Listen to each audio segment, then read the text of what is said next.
नमस्कार छात्रों, आज हम फैराडे का नियम पढ़ेंगे और फैराडे के विद्युत अपघटन के नियम पढ़ेंगे। फैराडे ने विद्युत अपघटन से संबंधित नियम दिए हैं जिनके बारे में आज हम पढ़ने वाले हैं। कक्षा 12th का टॉपिक है और कक्षा 12th में चैप्टर नंबर 2 जिसका नाम है विद्युत रसायन, उसमें एक टॉपिक है फैराडे का नियम। पेपर की दृष्टि से बहुत महत्वपूर्ण है। इसके न्यूमेरिकल्स भी करेंगे और फैराडे के नियम को भी पढ़ेंगे कि ये वास्तव में होता क्या है। चलिए देखते हैं फैराडे का नियम। तो फैराडे ने क्या किया कि ये हमारा एक विद्युत अपघटनी सेल है। विद्युत अपघटनी सेल का अर्थ होता है जिसमें दो इलेक्ट्रोडों को अपन एक पात्र में लगाते हैं और इन इलेक्ट्रोडों में हम बाहर से विद्युत धारा प्रवाहित करते हैं। ठीक है, ये प्लस टर्मिनल है, ये माइनस टर्मिनल है। इसमें एनोड ये है आपका और कैथोड ये वाला इलेक्ट्रोड अपन ने इसको माना है। ठीक है, क्योंकि विद्युत अपघटनी सेल में एनोड जो होता है वो पॉजिटिव होता है और जो कैथोड होता है वो नेगेटिव होता है। अब इसमें विद्युत अपघटक भर देते हैं, जल भरा और जल में हमने इसमें इलेक्ट्रोलाइट विद्युत अपघट्य भर दिया। विद्युत अपघट्य सपोज हमने इसमें NaCl भरा। अब आपका क्वेश्चन होगा, सर इसमें तो बाहर से विद्युत धारा प्रवाहित की जा रही है, तो ऐसे सेलों का क्या महत्व जिसमें बाहर से विद्युत धारा प्रवाहित की जाती है और अंदर विद्युत अपघटन कराया जाता है विद्युत अपघट्य का। तो मैं आपको बता दूं कि इसमें जो हमने विद्युत अपघट्य लिया है NaCl, अगर मैं चाहूं तो इनका अपघटन करा के एक इलेक्ट्रोड पर सोडियम और एक इलेक्ट्रोड पर क्लोरीन को मुक्त करा सकता हूं, जिसका उपयोग अन्य कार्यों में कर सकते हैं। इसलिए इन सेलों का निर्माण किया जाता है। ये जो सेल हैं ये विद्युत अपघटनी सेल है और इस सेल में बाहर से हम करंट को फ्लो कराते हैं जिससे इसमें जो विद्युत अपघट्य भरा होता है वो प्लस माइनस में टूटकर इलेक्ट्रोडों पर जाकर पदार्थ के रूप में मुक्त होता है।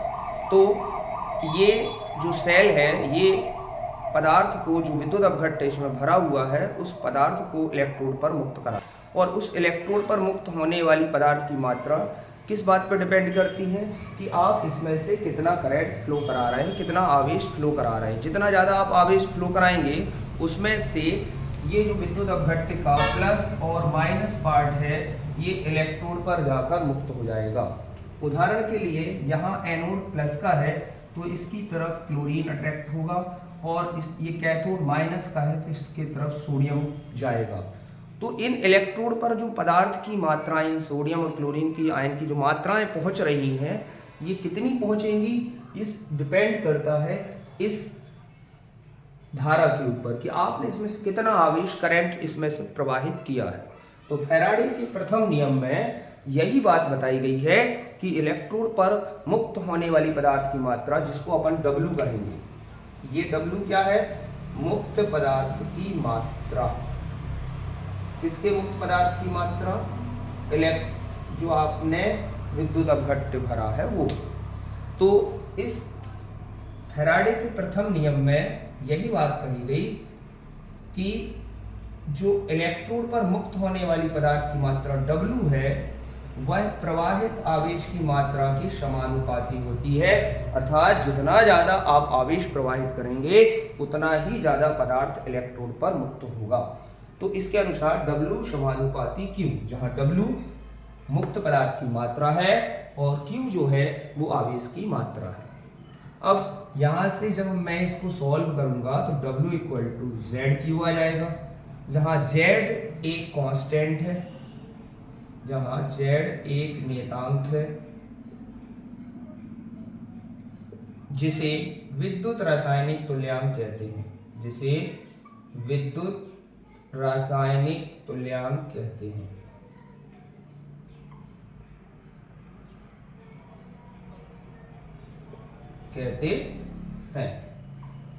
यदि मैं इस Z की परिभाषा बनाना चाहूं तो मैं आसानी से बना सकता हूं, क्योंकि आप सभी को पता है I बराबर Q/T होता है। आवेश प्रवाह की दर को विद्युत धारा कहते हैं।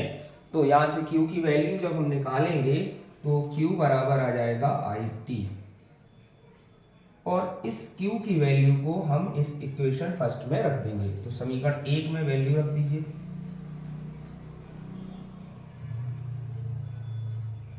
जैसे ही हम मान रखेंगे तो हमारी कुछ इक्वेशन ऐसे बन जाएगी, W equal to Z, Z as it is Q, Q की वैल्यू है IT, ठीक है। तो W इक्वल टू ZIT, यहाँ से अगर हम Z को परिभाषित करें तो यहाँ मैं क्या करता हूँ, यदि I बराबर 1 एम्पियर हो, मतलब मैं इलेक्ट्रोड में से 1 एम्पियर की धारा प्रवाहित करूँ और समय रख दूँ 1 सेकेंड, T बराबर 1 सेकेंड, तो जो भी इलेक्ट्रोड पर पदार्थ आएगा W, वही हमारा विद्युत रासायनिक तुल्यांक कहलाएगा। देखो रख के देखते हैं। तो यहां से W इक्वल टू Z और I और T की वैल्यू एक एक रख दी जाए तो ये आ जाएगा W बराबर Z। तो यहां से हमने W को Z के बराबर कब किया, जब हमने समय को 1 सेकेंड और धारा को 1 एम्पियर रखा। धारा को कितना रखा, 1 एम्पियर। तो मैंने यहाँ क्या कहा, सुनो, यदि 1 एम्पियर की धारा 1 सेकेंड तक प्रवाहित कर दी जाए इलेक्ट्रोड में से, तो उस इलेक्ट्रोड पर मुक्त होने वाली पदार्थ की मात्रा ही Z कहलाएगी, अर्थात विद्युत रासायनिक तुल्यांक कहलाएगा। तो इसे हम फैराडे के प्रथम नियम के नाम से जानते हैं, और W बराबर ZIT का उपयोग हम क्वेश्चनों को हल करने में करेंगे। तो ये फैराडे का नियम है जिसमें आवेश और इलेक्ट्रोड पर मुक्त होने वाली पदार्थ की मात्रा के मध्य संबंध बताया गया है। अब यहाँ से कुछ बातें और जो आपको इसमें सीखनी है। यदि मैं आपसे कहूँ कि एक मोल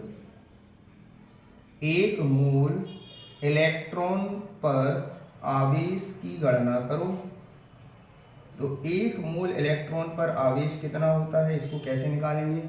तो आपको पता है कि 1 इलेक्ट्रॉन पर आवेश कितना होता है, 1.6 इंटू 10⁻⁻19 कूलम, इंटू मोल का अर्थ क्या है, 6.023 भी कह सकते हो या 22 कह सकते हो, और 10⁻23 ये मोल का अर्थ हो। और 1 मोल पर इलेक्ट्रॉन पर आवेश कितना होता है, 1 इलेक्ट्रॉन पर आवेश में मोल का गुणा कर दीजिए।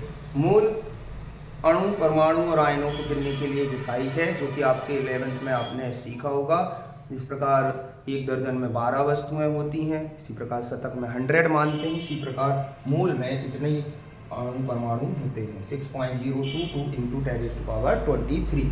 तो 1 मोल इलेक्ट्रॉन पर आवेश होता है 1.6 इंटू 10⁻⁻19 इंटू 6.022 इंटू 10⁻23, जो कि हल होके आता है लगभग 96,487, जिसको अपन कह सकते हैं 500, लगभग ये इतना आता है, जिसको अपन 96,500 न्यूमेरिकल्स में हल करने के लिए यूज करते हैं। तो 96,500 को 1 फैराडे भी कहते हैं, अर्थात 1 फैराडे की वैल्यू 96,500 के बराबर होती है।